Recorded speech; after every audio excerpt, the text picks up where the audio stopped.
സുഹൃത്തുക്കളെ, ഇന്ന് എടപ്പാളിൽ നടന്ന കളി ബ്ലാക്ക് ആൻഡ് വൈറ്റ് കോഴിക്കോടും ബേസ് പെരുമ്പാവൂരും. ബേസ് പെരുമ്പാവൂർ ജയം ഉറപ്പിച്ച മട്ടിൽ തന്നെയാണ് തുടക്കം തന്നെ കളിച്ചിട്ടുള്ളത്.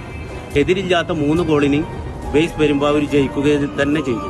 ഒരു ആശ്വാസ ഗോളിനും കോഴിക്കോടിന് ലീഡ് കണ്ടെത്താനായില്ല.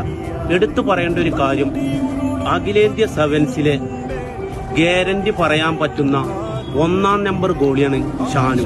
ആ ഷാനുവിനെ മറികടന്നൊരു ഗോളിനെ ഞാൻ ഇന്നേ വരെ അഖിലേന്ത്യാ സെവൻസിലെ കണ്ടിട്ടില്ല. എടുത്തു പറയേണ്ട ഒരു കാര്യം, ഷാനുവിന്റെ ഒരു കാര്യം ഔട്ട് കിക്കാണ്. ഔട്ട് കിക്ക് അടിക്കുമ്പോൾ ത്രോ ലൈനിലോട് ചാരി വന്നിട്ടുള്ള ബോൾ കാണാം, നേരെ ആ പ്ലെയറിന്റെ കറക്റ്റ് കാലിൽ വരുന്നത്.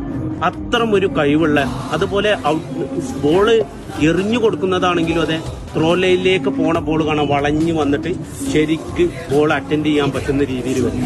അങ്ങനെ ചെയ്യുന്ന, അല്ലെങ്കിൽ അങ്ങനെ ബോൾ എത്തിക്കാൻ പറ്റുന്ന ഒരു ഗോളിന് ഞാൻ കണ്ടിട്ടില്ല. പിന്നെ ശ്രദ്ധ, ഇത്രയും ഒരു ശ്രദ്ധയുള്ള ഗോളിയും ആ ഉരുക്ക് വല പൊട്ടിച്ച് ഗോൾ പോസ്റ്റിലേക്ക് കയറാൻ ഒരു പണി തന്നെ പണിയെടുക്കേണ്ടി വരും. അത് തന്നെയാണ് ബേസ് പെരുമ്പാവൂരിന്റെ വിജയം.